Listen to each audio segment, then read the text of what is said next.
नमस्कार। आकाशवाणी से प्रस्तुत है समाचार प्रभात।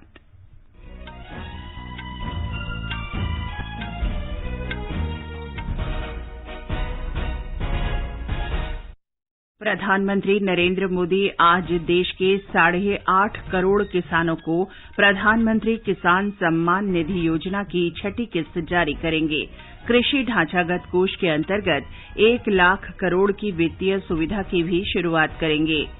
देश में कोविड संक्रमण से स्वस्थ होने की दर 68.32% हुई। वाणिज्य और उद्योग मंत्री पीयूष गोयल ने कहा, भारत वैश्विक आपूर्ति श्रृंखला में विश्वसनीय साझेदार बन सकता है। मौसम विभाग ने भारत के पश्चिमोत्तर क्षेत्र में अगले 2 दिन भारी बारिश की चेतावनी दी और महिंदा राजपक्ष आज श्रीलंका के प्रधानमंत्री पद की शपथ लेंगे।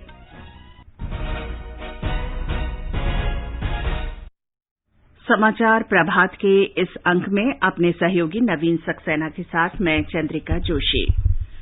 प्रधानमंत्री नरेंद्र मोदी आज प्रधानमंत्री किसान सम्मान निधि योजना के तहत 8.5 करोड़ किसानों के लिए 17,000 करोड़ रुपए की छठी किस्त जारी करेंगे।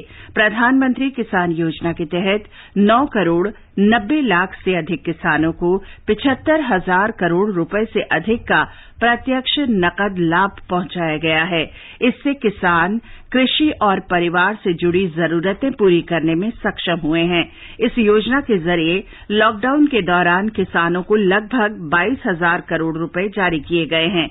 प्रधानमंत्री वीडियो कॉन्फ्रेंस के जरिए कृषि ढांचागत कोष के अंतर्गत 1 लाख करोड़ रुपए की वित्तीय सुविधा प्रदान करने की भी शुरुआत करेंगे। कृषि अवसंरचना कोष के तहत दी जाने वाली आर्थिक सुविधा कटाई के बाद फसल प्रबंधन के लिए आधारभूत संरचना और सामुदायिक कृषि के लिए जरूरी ढांचे के निर्माण को प्रोत्साहित करेगा। इसके तहत कोल्ड स्टोरेज, संग्रह केंद्र, प्रसंस्करण इकाई जैसी संरचनाओं का निर्माण किया जा सकेगा। इससे किसान अपनी फसलों का सही भंडारण कर, उनकी बर्बादी को रोककर और प्रसंस्करण कर उपज से अधिक कीमत पा सकेंगे। किसान, मार्केटिंग कोऑपरेटिव सोसाइटीज, बहुउद्देशीय सहकारी समिति, कृषि उद्यमी और स्टार्टअप से जुड़े लोग इस पहल का लाभ उठा सकेंगे। दिवाकर, आकाशवाणी समाचार, दिल्ली। प्रधानमंत्री ने कहा है कि स्वच्छ भारत अभियान से देश के प्रत्येक नागरिक के आत्मविश्वास और इच्छा शक्ति को बल मिला है। नई दिल्ली में कल राष्ट्रीय स्वच्छता केंद्र का उद्घाटन करने के बाद श्री नरेंद्र मोदी ने कहा कि इस अभियान का प्रभाव देश के निर्धन व्यक्ति के जीवन पर स्पष्ट रूप से दिखाई दे रहा है। प्रधानमंत्री ने कहा कि स्वच्छ भारत अभियान से हमारी सामाजिक चेतना और व्यवहार में स्थायी बदलाव आया है। स्वच्छ भारत अभियान से हमारी सामाजिक चेतना, समाज के रूप में हमारे आचार व्यवहार में भी स्थायी परिवर्तन आया है। बार बार हाथ धोना हो, हर कहीं थूकने से बचना हो, कचरे को सही जगह फेंकना हो, ये तमाम बातें सहज रूप से बड़ी तेजी से सामान्य भारतीय तक हम पहुंचा पाए। प्रधानमंत्री ने कहा कि स्वच्छता अभियान से कोरोना वायरस के खिलाफ संघर्ष में महत्वपूर्ण सहायता मिली है। श्री मोदी ने कहा कि पिछले कुछ वर्षों में देश भर में महात्मा गांधी से प्रेरित लाखों लोगों ने स्वच्छ भारत मिशन को अपने जीवन का लक्ष्य बना लिया है।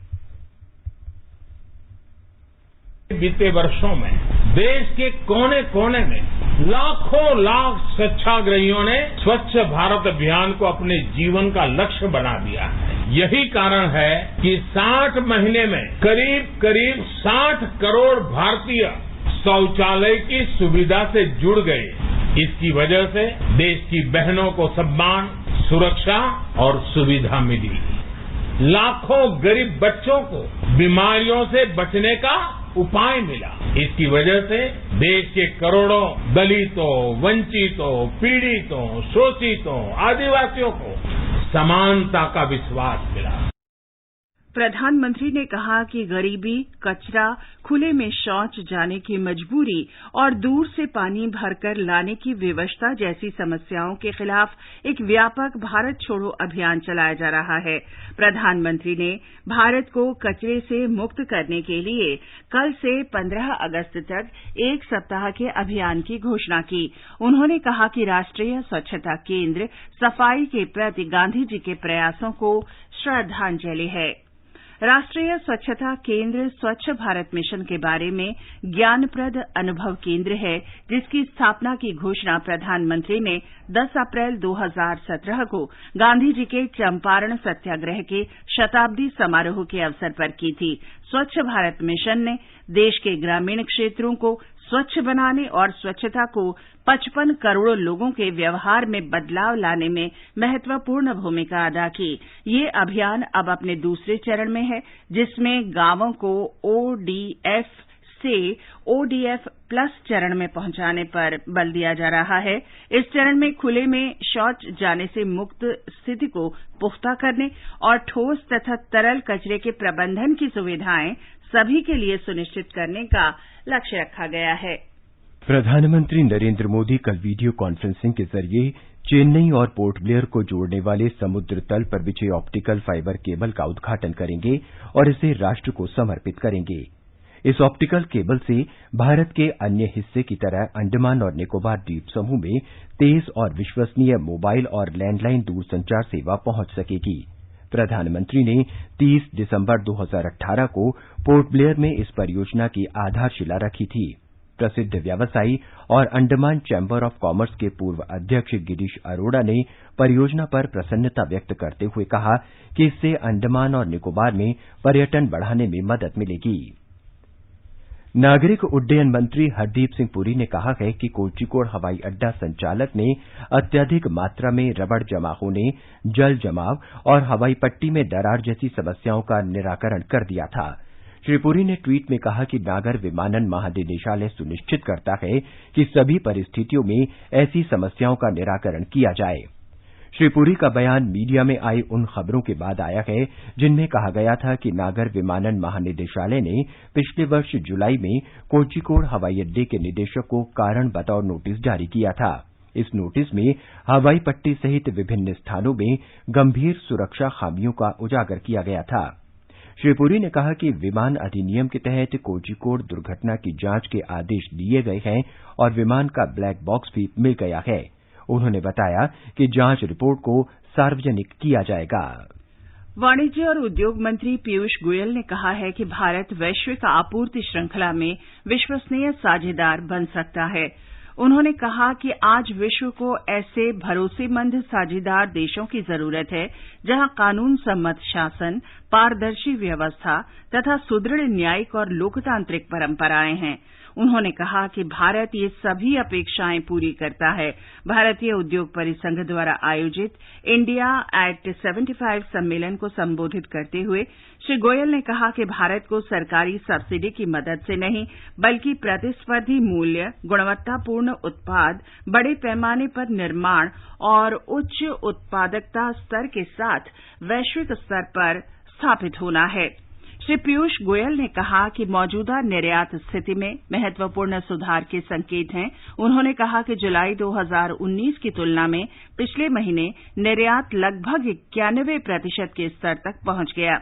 वाणिज्य और उद्योग मंत्री ने कहा कि भारतीय रेलवे एक वर्ष पूर्व की तुलना में दोगुनी क्षमता से मालगाड़ियों का संचालन कर रही है।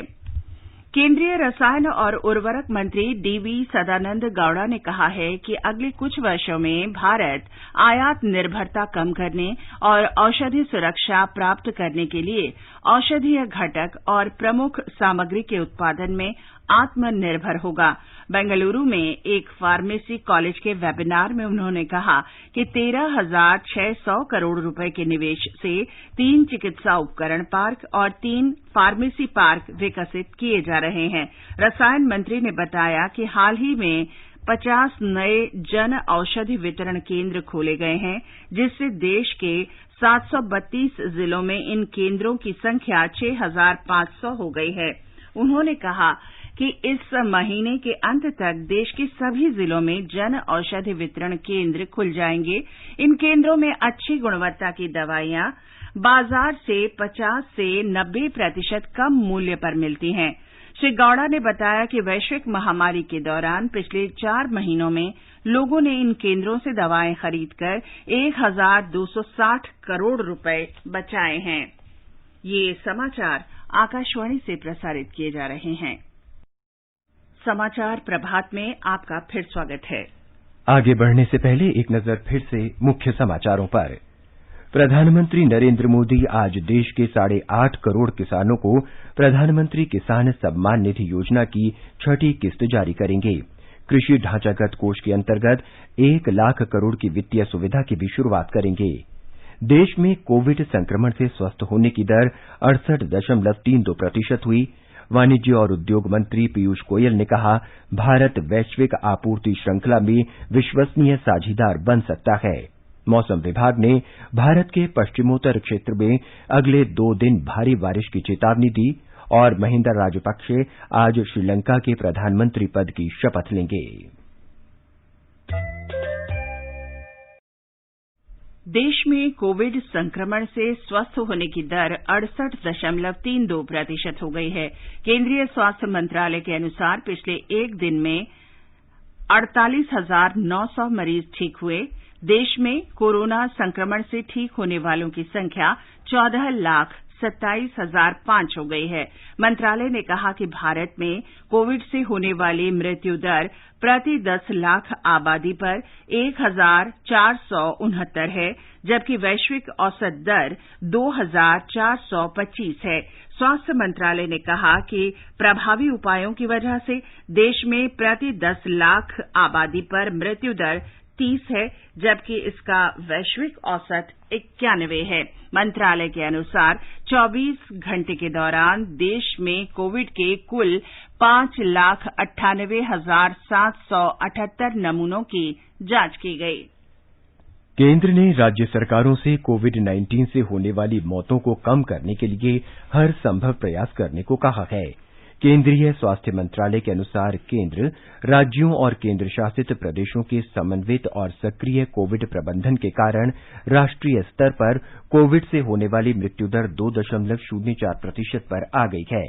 स्वास्थ्य सचिव राजेश भूषण की अध्यक्षता में कल 2 उच्च स्तरीय वर्चुअल बैठक आयोजित की गई। मंत्रालय ने बताया कि बैठक में ऐसे 8 राज्यों के 13 जिलों पर मुख्य रूप से ध्यान केंद्रित किया गया। इन जिलों में असम का कामरूप मेट्रो, बिहार का पटना, झारखंड का रांची, केरल का अलपुजा और तिरुवनंतपुरम, ओडिशा का गुंजम, उत्तर प्रदेश का लखनऊ तथा पश्चिम बंगाल के उत्तरी 24 परगना, हुगली, हावड़ा, कोलकाता और मालदा जिले शामिल हैं। देश के कुल सक्रिय मामलों का लगभग 9% और कोविड से होने वाली मौतों का लगभग 14% अकेले इन जिलों में है। दिल्ली में पिछले एक दिन में कोरोना संक्रमण के 1,404 नए मरीजों का पता चला। इन्हें मिलाकर राष्ट्रीय राजधानी में संक्रमित व्यक्तियों की कुल संख्या 1,44,000 से अधिक हो गई। दिल्ली सरकार ने इस बात की पुष्टि की है कि अभी तक 1,29,000 व्यक्ति पूरी तरह स्वस्थ हो चुके हैं। पिछले 24 घंटों में 1,030 रोगी स्वस्थ हुए, जबकि 16 लोगों की मृत्यु हो गई। उत्तर प्रदेश के चिकित्सा शिक्षा मंत्री सुरेश कुमार खन्ना ने कहा है कि राज्य सरकार कोरोना संक्रमण की रोकथाम में अन्य राज्यों से आगे है। कोविड संक्रमित लोगों की संख्या 1,18,000 से अधिक होने के बावजूद राज्य में संक्रमण पुष्टि और मृत्यु दर अन्य राज्यों की तुलना में बहुत कम है। चिकित्सा शिक्षा मंत्री ने बताया कि उत्तर प्रदेश में मृत्यु दर 1.75% है, जो राष्ट्रीय औसत 2.04% से कम है। ब्यौरा हमारे संवाददाता से।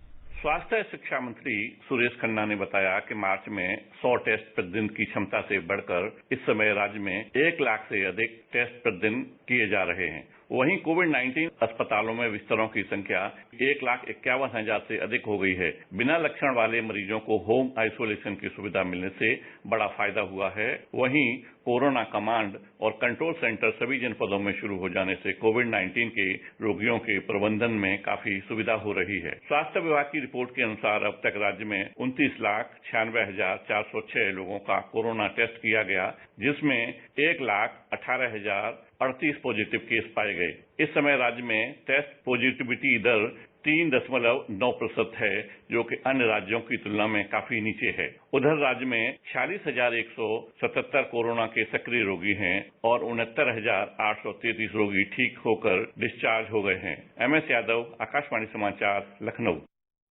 बिहार में पिछले 24 घंटों में रिकॉर्ड 3,992 लोगों में कोरोना संक्रमण की पुष्टि हुई। ये एक दिन में कोविड संक्रमण में सर्वाधिक बढ़ोतरी है। अब तक संक्रमित लोगों की संख्या 75,786 हो गई है। ब्यौरे के साथ संवाददाता।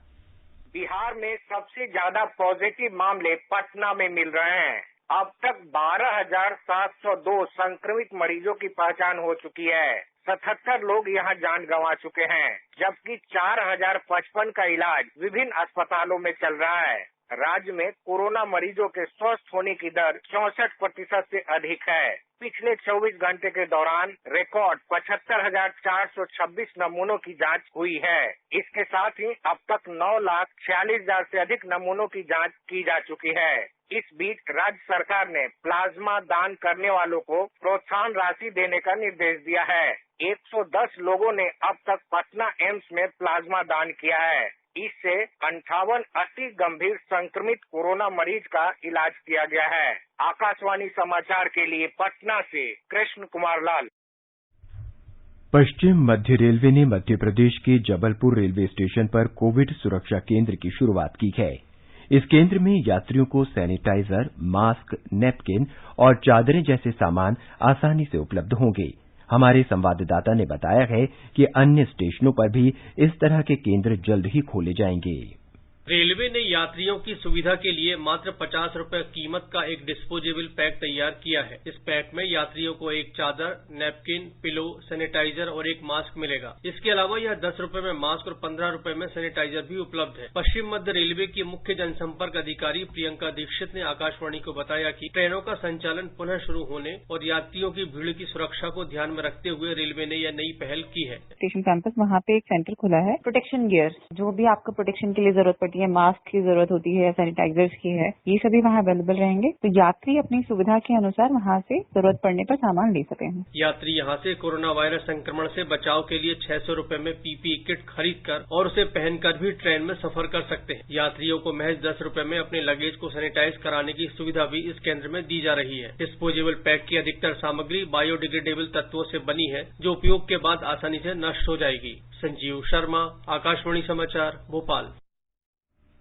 गुजरात में कल 1,101 लोगों में कोरोना संक्रमण की पुष्टि हुई। राज्य में कोविड संक्रमण से स्वस्थ होने की दर बढ़कर 75.48% हो गई है।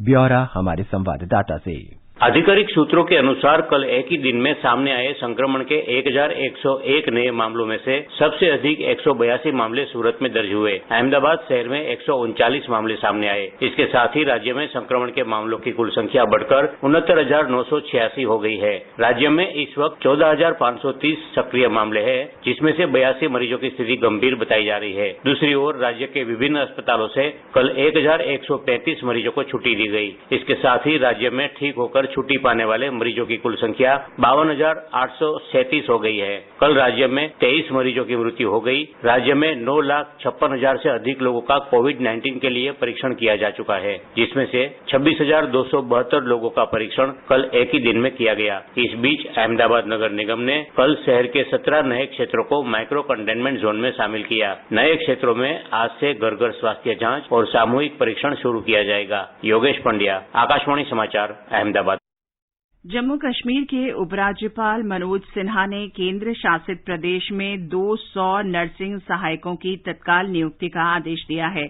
श्री सिन्हा ने कल श्रीनगर के SMSH अस्पताल का दौरा कर कोविड स्थिति की समीक्षा की। इस दौरान उन्हें अस्पताल के आइसोलेशन वार्ड में कर्मचारियों की कमी की जानकारी मिली। सरकार के प्रवक्ता रोहित कंसल ने बताया कि केंद्र शासित प्रदेश के दोनों क्षेत्रों जम्मू और कश्मीर में 100 नर्सिंग सहायकों की नियुक्ति की जाएगी। श्री सिन्हा ने इस वर्ष की विशेष परिस्थितियों में दरबार स्थानांतरण से जुड़े सभी कर्मचारियों के लिए 25,000 रुपए के विशेष यात्रा भत्ते की भी मंजूरी दी। लेह ने कोविड-19 संक्रमण की जांच में तेजी लाने के लिए स्वचालित आरएनए निष्कासन मशीन खरीदी है। पहली बार इसे समुद्र तल से 11,500 फीट की ऊंचाई पर लगाया जाएगा। लेह में स्थापित करने से पहले इसे समुद्र तल से अधिकतम 6,000 फीट की ऊंचाई पर स्थापित किया गया था। आरएनए जीनोमिक कोड है जो सभी प्रकार के जीवन के लिए आवश्यक 4 मैक्रोमोलिक्यूल्स में से एक होता है। इसी पर आधारित आरएनए निष्कासक मशीन जैविक नमूनों से शुद्ध आरएनए निकालती है। यह अत्यंत सक्षम मशीन है और उच्च शुद्धता और विश्वसनीयतापूर्ण तरीके से न्यूक्लिक एसिड प्रदान करता है और एक ही समय में अधिकतम 32 नमूनों को अलग कर सकती है। तमिलनाडु के मुख्यमंत्री ई पलनीसामी ने कहा है कि राज्य में स्कूल कोविड संक्रमण की स्थिति में सुधार के बाद ही खोले जाएंगे। उन्होंने कहा कि नगर निगम सीमा में आने वाले पूजा स्थल सहित छोटे मंदिर, मस्जिद और गिरजाघरों को कल से खोलने की अनुमति दी गई है। ड्राइविंग स्कूल भी कल से काम शुरू कर देंगे। तमिलनाडु में कोरोना संक्रमित लोगों की संख्या 2,90,000 से अधिक हो गई है। कल 5,883 लोगों में संक्रमण की पुष्टि हुई। 2,32,000 से अधिक लोग उपचार के बाद संक्रमण मुक्त हो चुके हैं। कर्नाटक में कल 7,178 लोगों में कोरोना संक्रमण की पुष्टि हुई है। राज्य में एक दिन में संक्रमित होने वाले रोगियों की ये रिकॉर्ड बढ़ोतरी है। राज्य में कुल संक्रमितों की संख्या बढ़कर अब तक 1,72,102 हो गई है। 5,006 रोगी कल स्वस्थ हुए हैं, जिससे स्वस्थ होने वाले कुल रोगियों की संख्या बढ़कर 89,238 हो गई है। ओडिशा में पिछले 24 घंटे के दौरान उपचार के बाद 1,554 कोविड रोगी स्वस्थ हुए हैं, जिससे राज्य में स्वस्थ होने वाले रोगियों की कुल संख्या बढ़कर 30,000 से अधिक हो गई है। राज्य सरकार ने निजी अस्पतालों को भी कोविड संक्रमित रोगियों का उपचार करने की स्वीकृति दे दी है। ब्यौरा हमारी संवाददाता से।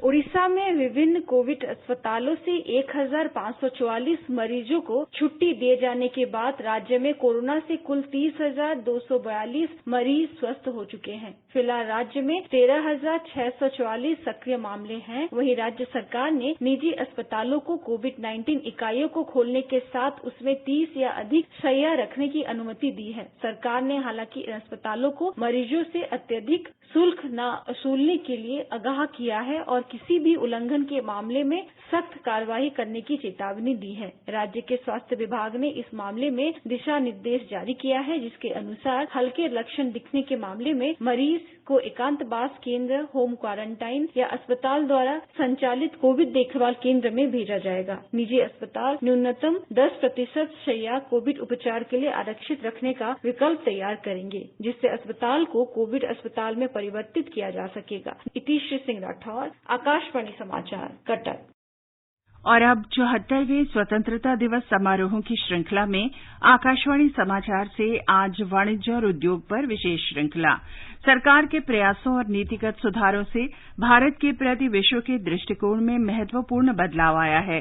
सरकार के ऐतिहासिक निर्णयों और प्रोत्साहन योजनाओं से जुड़े विशेष प्रयासों से कारोबार में आसानी के संदर्भ में वैश्विक सूची में भारत के स्थान में सुधार हुआ है। देश के विदेशी मुद्रा भंडार ने वैश्विक महामारी के दौर में भी नई ऊंचाइयों को स्पर्श किया है। नीति आयोग के उपाध्यक्ष राजीव कुमार ने आकाशवाणी समाचार से विशेष बातचीत में कहा कि पिछले 6 वर्ष में हुए सुधारों से वैश्विक पटल पर भारत की छवि बेहतर हुई है। जो हमारे बिजनेस करने का माहौल है, इकोसिस्टम है, उसको और इम्प्रूव करना काफी हो भी चुका पिछले 6 साल में। 50 पैदान भारत ने इसमें छलांगी हैं और आने वाले दिनों में इसको और हम लोग आगे बढ़ाएंगे। करों के डर बहुत कम कर दिए गए हैं और हमारा जो मजदूरों के संबंध में जितने कानून हैं उनको भी बहुत ज्यादा सेशनलाइज कर दिया गया है। राजीव कुमार ने बताया कि वैश्विक निवेश और घरेलू निर्माण में वृद्धि के साथ साथ सरकार ने कई साझेदार देशों के साथ व्यापार असंतुलन भी दूर किया है। सरकार के बहुआयामी प्रयासों से आने वाले वर्षों में कोविड संकट के असर से उबरने में भी मदद मिलेगी। और अब एक नजर देश के विभिन्न भागों में आज के मौसम के पूर्वानुमान पर। भारतीय मौसम विभाग ने देश के पश्चिमोत्तर भाग में अगले 2 दिन में भारी वर्षा की चेतावनी दी है। विभाग ने इन क्षेत्रों के लिए ऑरेंज वार्निंग जारी की है, जिसका अर्थ है आपदा प्रबंधन प्राधिकरणों को किसी भी आशंकित स्थिति के लिए तैयार रखना। मौसम विभाग ने कहा है कि हवा के कम दबाव के क्षेत्र के पश्चिमोत्तर दिशा में मुड़ने की आशा है। इसके असर से उत्तराखंड, हरियाणा, चंडीगढ़, दिल्ली, पश्चिम उत्तर प्रदेश और पूर्वी राजस्थान में अत्यधिक भारी वर्षा हो सकती है। मौसम विभाग ने बताया कि केरल के कई स्थानों पर कल तक भारी वर्षा जारी रहेगी। इन क्षेत्रों के लिए रेड वार्निंग जारी की गई है, जिसका तात्पर्य आपदा प्रबंधन प्राधिकरणों को वर्षा या बाढ़ जैसी स्थितियों पर नियंत्रण के लिए तत्काल कार्रवाई के लिए तैयार रखना है। मौसम के बारे में और अधिक जानकारी के साथ अलका सिंह। राष्ट्रीय राजधानी दिल्ली में गरज के साथ वर्षा हो सकती है। न्यूनतम तापमान 28 डिग्री सेल्सियस रिकॉर्ड किया गया। अधिकतम तापमान 35 डिग्री सेल्सियस रहने का अनुमान है। पश्चिम की बात करें तो मुंबई में भी बादल छाए रहने और भारी वर्षा होने की संभावना है। न्यूनतम तापमान 25 डिग्री सेल्सियस रहा, जबकि अधिकतम 30 डिग्री सेल्सियस के आसपास रहेगा। दक्षिण की बात करें तो चेन्नई में भी बादल छाए रहेंगे। तापमान 28 से 36 डिग्री सेल्सियस के बीच रहेगा। चलें पूरब तो कोलकाता में आंशिक रूप से बादल छाए रहने और 1 या 2 स्थानों पर गरज के साथ बारिश होने के आसार हैं। न्यूनतम तापमान 27 डिग्री सेल्सियस दर्ज किया गया। अधिकतम तापमान 33 डिग्री सेल्सियस के आसपास रहने का अनुमान है। वहीं उत्तर की बात करें तो केंद्र शासित प्रदेश जम्मू कश्मीर के जम्मू में न्यूनतम तापमान 26 डिग्री सेल्सियस रहा। अधिकतम तापमान 32 डिग्री सेल्सियस जा सकता है। गरज के साथ बौछारें पड़ने की संभावना है। श्रीनगर में न्यूनतम तापमान 19 डिग्री सेल्सियस दर्ज किया गया। अधिकतम तापमान 30 डिग्री सेल्सियस के आसपास रहेगा। बादल छाए रहेंगे और हल्की वर्षा हो सकती है। गिलगित में तापमान 19 से 35 डिग्री सेल्सियस के बीच रहेगा। आमतौर पर बादल छाए रहने और वर्षा की संभावना है। मुजफ्फराबाद में गरज के साथ बारिश हो सकती है। न्यूनतम तापमान 22 डिग्री सेल्सियस रहा। अधिकतम 36 डिग्री सेल्सियस रहने की संभावना है। वहीं पूर्वोत्तर गुवाहाटी में बादल छाए रहेंगे। कुछ स्थानों पर हल्की वर्षा हो सकती है। न्यूनतम तापमान 26 डिग्री सेल्सियस रहा। अधिकतम 34 डिग्री सेल्सियस तक जाने की संभावना है। समाचार कक्ष से अलका सिंह। श्रीलंका में महिंदा राजपक्ष आज नए प्रधानमंत्री के रूप में शपथ लेंगे। बुधवार को हुए आम चुनाव में उनकी पार्टी को भारी बहुमत से विजय मिली थी। शपथ ग्रहण समारोह कोलंबो के निकट प्राचीन बौद्ध मंदिर में संपन्न होगा। राष्ट्रपति गोताबाया राजपक्ष नए प्रधानमंत्री को शपथ दिलाएंगे। श्री गोताबाया महिंदा राजपक्ष के छोटे भाई हैं। ये समाचार हमारी वेबसाइट newsonair.com/hindi पर भी उपलब्ध हैं। और अब आज के समाचार पत्रों की सुर्खियों के साथ हैं नवीन। धन्यवाद चंद्रिका। आज प्रकाशित अखबारों ने केरल में हुई विमान दुर्घटना के कारण और अन्य तथ्यों पर अपने आकलन और अनुमान प्रकाशित किए हैं। जनसत्ता लिखता है विमान का ब्लैक बॉक्स मिला, हादसे की जांच हुई। कुछ अखबारों ने बारिश की वजह से रनवे दिखाई न देने के कारण तय जगह से पहले विमान की लैंडिंग होने की खबर दी है। नवभारत टाइम्स लिखता है पायलट ने लैंडिंग से पहले विमान का तेल कम करने के लिए हवा में कई चक्कर लगाए और दुर्घटना से पहले इंजन बंद करने से बचाई 172 जान। राष्ट्रीय सहारा ने लिखा है नागर विमानन मंत्री ने कहा कि तथ्यों का पता लगाए बिना सवाल उठाना गलत। केंद्र सरकार की राशन, सब्जी, रेहड़ी और फेरी वालों की कोरोना जांच कराए जाने की सलाह पर भी अखबारों ने विस्तार से खबर दी है। अखबार लिखते हैं इन सभी लोगों के ज्यादा संपर्क में आने पर सरकार ने सलाह दी। कोरोना संक्रमण पर अखबारों ने विभिन्न राज्यों में लोगों के स्वस्थ होने की दर और संक्रमण के चलते एहतियाती सावधानियों का जिक्र भी पहले पन्ने पर किया है। दिल्ली में कल कोरोना की 1400 से ऊपर मामले आने को और 16 की मौत की खबर दैनिक भास्कर ने दी है। जनसत्ता लिखता है 5 लाख पार करने वाला दुनिया में छठा महाराष्ट्र। प्रधानमंत्री द्वारा स्वच्छ भारत अभियान पर कल गंदगी भारत छोड़ो का नारा दिए जाने की खबर हिंदुस्तान में है। राष्ट्रीय सहारा लिखता है प्रधानमंत्री ने कहा स्वच्छ भारत अभियान ने आत्मबल बढ़ाया। और अंत में मुख्य समाचार एक बार फिर।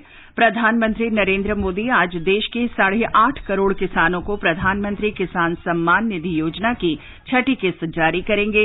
कृषि ढांचागत कोष के अंतर्गत 1 लाख करोड़ की वित्तीय सुविधा की भी शुरुआत करेंगे। देश में कोविड संक्रमण से स्वस्थ होने की दर 68.32% हुई। वाणिज्य और उद्योग मंत्री पीयूष गोयल ने कहा, भारत वैश्विक आपूर्ति श्रृंखला में विश्वसनीय साझेदार बन सकता है।